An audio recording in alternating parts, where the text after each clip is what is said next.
Sabi ng may-ari, mahina daw yung lamig dito. Panasonic na freezer. Oh, medyo matangkad siya. Puro siya pang panggawa ng yelo. Ang issue nito is mahina daw lumamig. Ngayon, gagawin ko to. Maya-maya lang at kararating ko lang.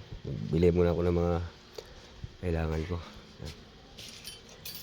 Mga filter tsaka itong mga gagamitin natin dyan. Malalaman natin na kulang yan sa preyon. Ganito guys. Ito, basang-basa oh. Kita nyo. Diba ito, ganyan tuyo. Ito, leaking na yan oh. Ito sa filter nya. Ano, yan oh. Pupunasan ko ah. Haplusin ko yan kasi puro alikabok. Oh, ito na. Wet na wet. Dito. Leaky na to eh. Leak yan. Preyon na yan. Yan. Ngayon papalitan din ng filter dryer yan. Tapos ito, lagyan din ng access valve. Tanggalin natin itong mga to. Sila muna guys. Abang-abang na lang. Salamat.